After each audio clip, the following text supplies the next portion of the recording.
안녕하세요.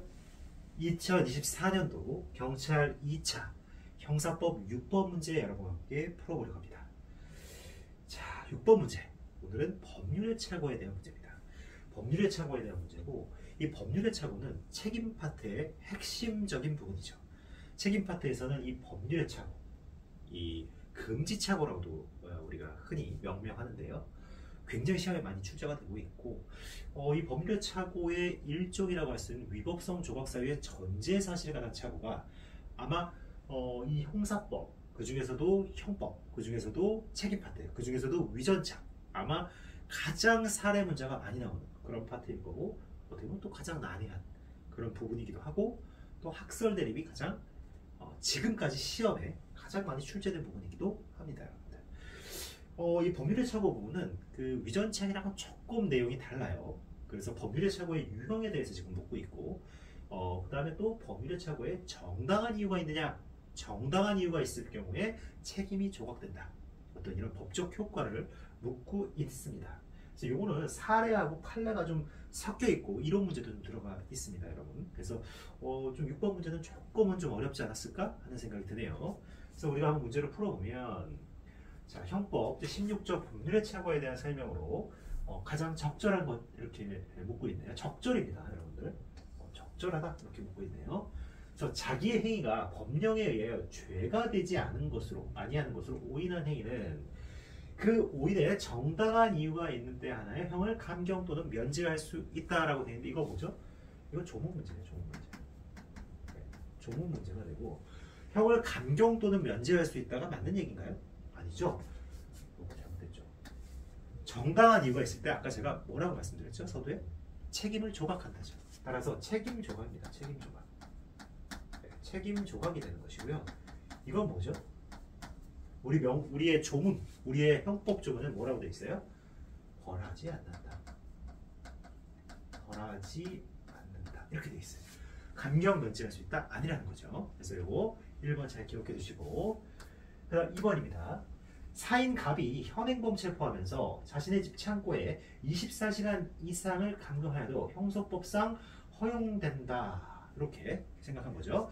위법성 조각 사유의 허용 한계를 오인하는 행위는 금지 착오의 유형에 해당하지 않는다?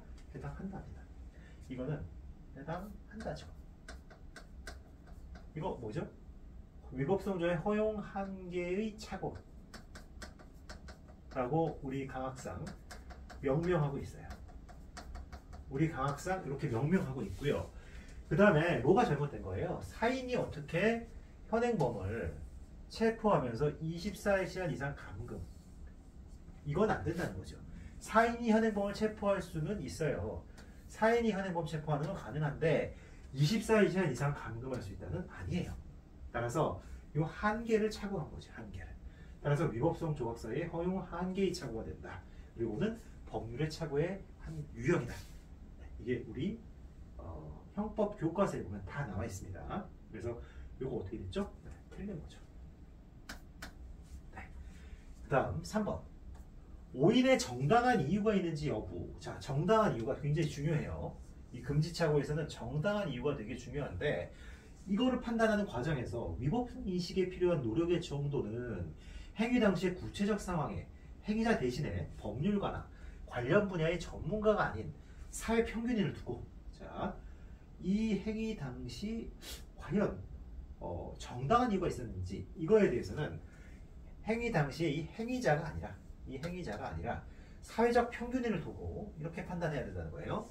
이 평균인의 관점에서 판단해야 하며, 뭐 여기까지는 틀린 내용은 아니에요. 근데 행위자가 한 사회 집단에 따라 달리 평가되면 안 된다? 아니죠. 행위자가 한 사회 집단에 따라 달리 평가하면 안 돼. 달리 평가할 수 있다. 즉, 행위자가 속한 집단에 따라서 이 위법성 인식에 정당한 이유가 있었느냐 하는 것은 달리 평가돼야 된다는 거예요. 이 사회 평균을 둔다는 게 일릉타당하다고 할 수 있겠지만, 결국은 행위자가 속한 사회 집단에 따라서 이 정당한 이유 유무를 판단하는 주체의 수준을 달리 평가해야 된다는 거예요. 따라서 이것도 잘못됐다. 판례에 나와요. 일단 요거는 판례 지문 한번 보도록 하겠습니다. 판례 지문이에요. 네, 중요한 지문이죠. 그 다음에 이제 4번 보세요. 4번.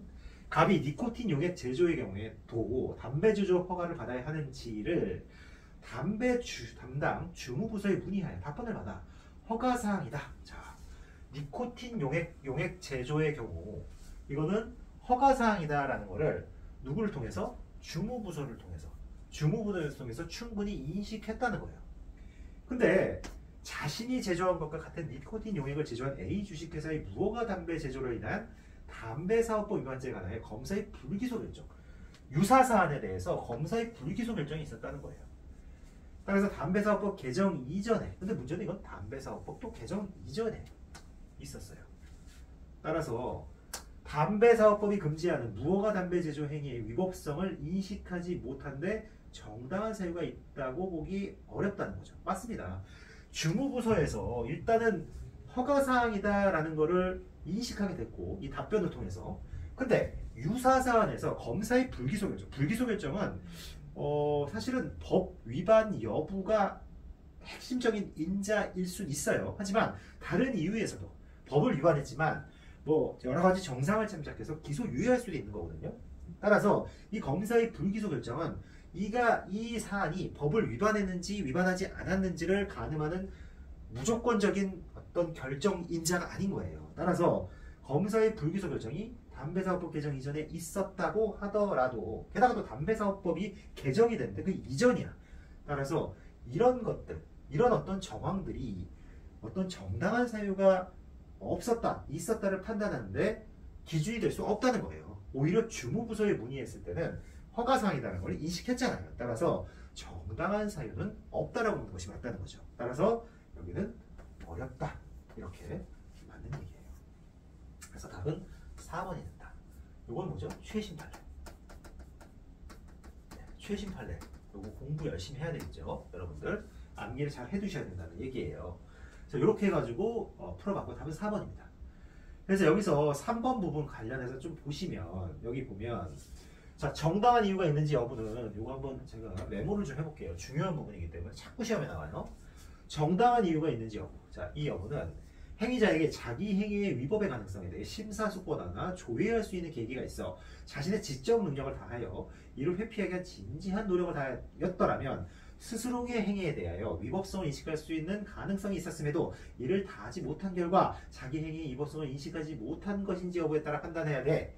그리고 이러한 위법성 인식이 필요한 노력의 정도는 구체적인 행위요, 구체적인 행위 정황, 또 행위자 개인의 인식 능력, 그리고 행위자가 속한 사회 집단에 따라 다 달리 평가돼야 돼요. 사회적 평균인에 따라서 판단해야 된다. 이런 맞는 얘기예요. 근데 여기서는 이 위법성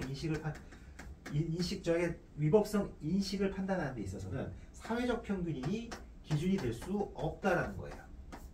이게 굉장히 중요한 판례 입장이에요. 아시겠죠? 그렇게 보시면 될 것 같고 4번은 최신 판례 2018이죠.